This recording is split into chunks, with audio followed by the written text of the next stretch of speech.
Le septième roi de Daniel Fossette et Bénédicte Nemo aux éditions Sipango.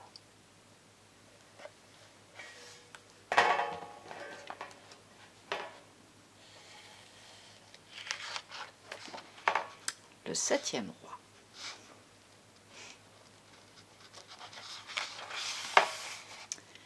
La mer l'avait-elle craché comme un défi, un jour de tempête? Ou s'était-il glissé de la mer à la terre, profitant de l'expiration d'une vague, comme s'il en était son murmure, qu'il lui fallait déposer pour un instant d'éternité? La mer seule pourrait le dire, mais parlerait-elle, elle qui n'est que secret? Qu'importe.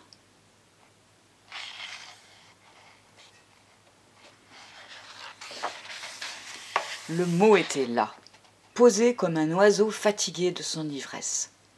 Il était là, telle l'empreinte d'un dieu fou. Et le sable le portait comme on porte un bijou. Il était là, et qu'importe le reste. Mot échoué que le sable avide buvait déjà comme un poison délicieux. Mot gravé dans l'éphémère, tatoué sur une peau de sable. Mot qui s'écrit, qui jamais ne se tait.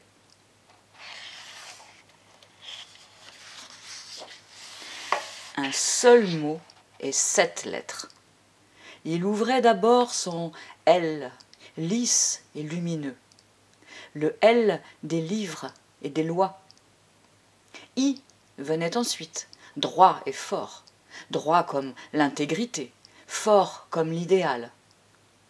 B, gros de son ventre enfanté, fruit des noces du vent et de la lumière, berçait en son sein la bienveillance et la bonté. E accueillait, dans l'espace de ses bras, une équité éternelle.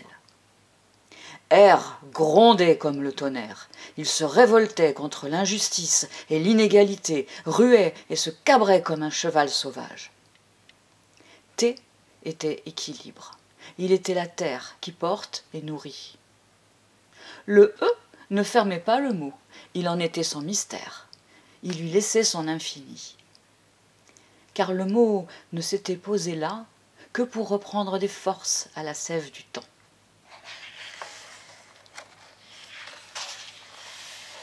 Ils étaient 7, eux aussi.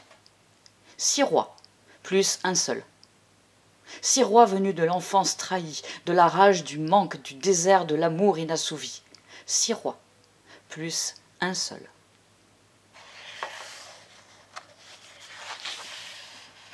Le premier roi arrivait du royaume obscur. Dans sa poitrine battait l'ignorance. Sa bouche crachait des paroles d'arrogance. Ses bras étaient tordus comme des branches qui ne trouvent pas la lumière. Son corps s'était durci à l'étreinte du vide. Quand il aperçut le mot couché sur le sable, il piétina le L. Avec lui moururent tous les livres, jetés dans le feu de la mémoire assassinée. Avec lui s'éteignirent les lois et régna l'arbitraire. Du mot liberté, il ne resta plus que 6 lettres.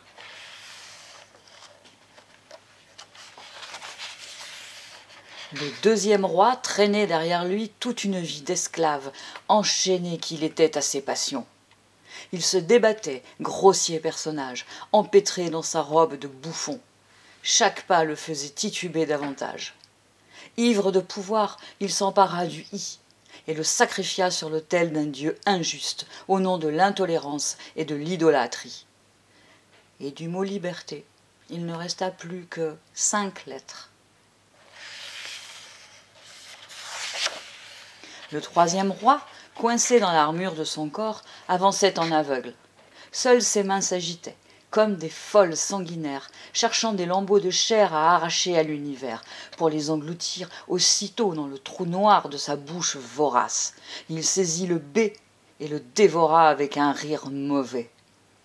Et du mot liberté, il ne resta plus que 4 lettres.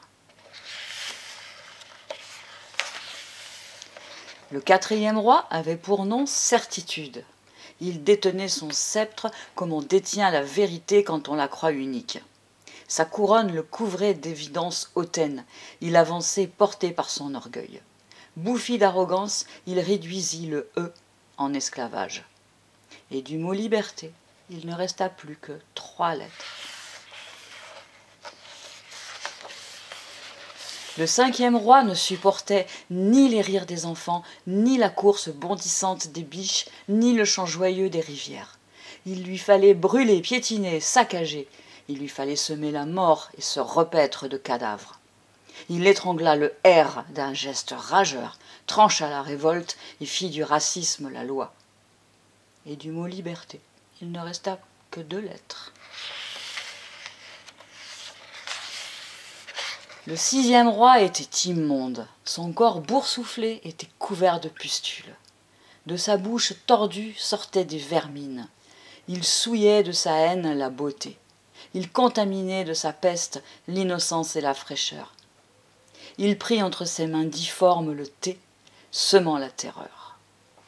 Et du mot liberté, il ne resta plus qu'une lettre. Quand arriva le 7e roi, le seul qui fût encore un enfant, il ne survivait que le « E » effrayé.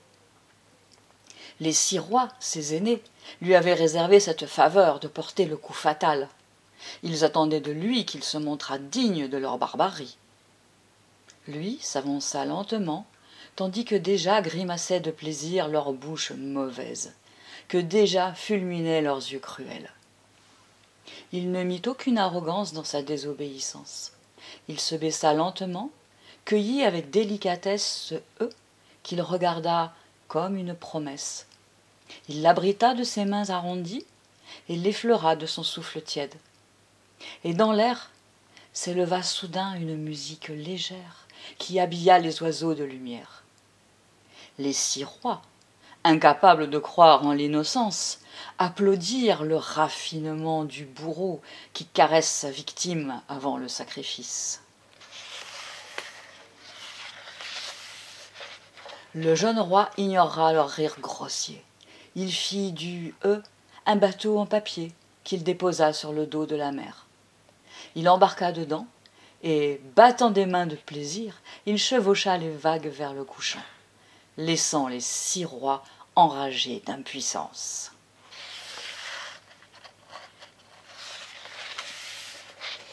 La mère fut heureuse de porter le roi enfant.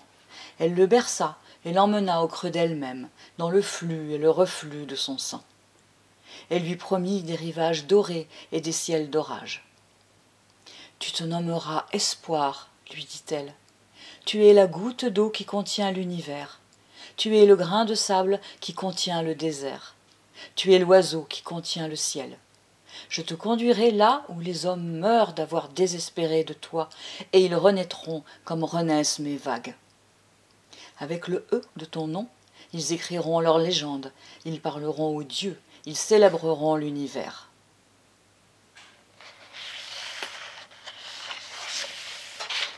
L'enfant roi écouta le chant de la mer comme on écoute battre son cœur. Puis il s'enveloppa de silence et s'endormit, impatient d'aube nouvelle.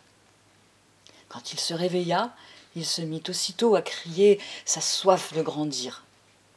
La mer lui offrit le sel de sa vie océane. Dans la houle de son ventre, elle le berça encore et encore, jusqu'à ce que s'apaise son impatience têtue. Elle lui montra alors l'oiseau qui caressait l'infini de ses ailes. Elle lui montra alors le vent qui effleurait sa peau de ses doigts argentés. Vague après vague, elle lui ouvrait le monde, parce qu'il se nommait Espoir, et qu'il fallait que pour lui, il fût large et beau. Chaque soir, l'enfant s'endormait avec un peu plus d'or et de rêve derrière ses paupières. Chaque matin, il ouvrait un regard affamé de désirs nouveaux, et la mer eut soudain peur de ne plus être assez vaste.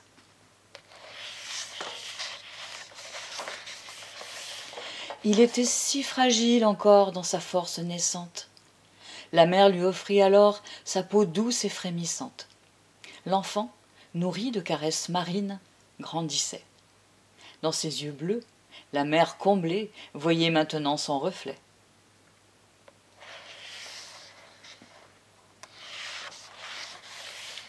Un jour, un albatros passa et l'enfant cessa brusquement de jouer. Son regard avide suivit l'oiseau bien au-delà de l'horizon. Quand ses yeux se posèrent de nouveau sur la mer, il n'était plus enfant. Il était espoir, né de la liberté bafouée.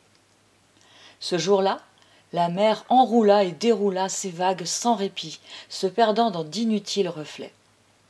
Elle se savait seulement immense. Il cherchait l'infini. Elle n'était que eau. Il lui fallait l'air, le feu, la terre. Il devait éprouver sa force contre des murs de haine et d'oubli, contre des chaînes d'esclaves. Ses tempêtes à elle lui paraissaient pauvre colère. Ses assauts contre la terre, juste un pas de danse.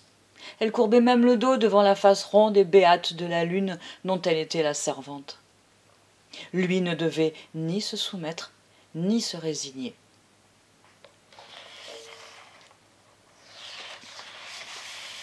Alors, du plus profond de la mer, monta un chant. « Va, mon enfant, ouvre le chemin. Va toujours plus haut, toujours plus loin, car tu portes les rêves. Sois la flamme qui brûle dans la tempête. Sois l'étoile qui guide dans le désert. Sois tous les possibles et tous les impossibles. Et dans ta quête du soleil, n'oublie pas de visiter l'ombre, celle qui ferme le plus noir des cachots, comme celle qui dort au fond des églises. Parcours le monde et n'oublie rien, ni les rêves des matelots, ni le ventre des femmes, ni le cœur des amants séparés. Chacun pourra te garder, mais personne ne pourra t'emprisonner ni te détruire.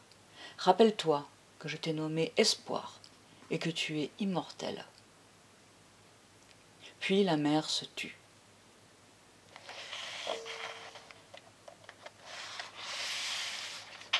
On n'entendit plus qu'un léger frémissement d'eau, comme le frôlement de l'aile d'un oiseau. Le soleil se coucha sur la mer. La nuit ouvrit son œil de lune. Quand le matin découvrit la mer, elle était presque calme. Un enfant écrivait sur le sable et regardait un bateau en papier qui chevauchait sans crainte les vagues.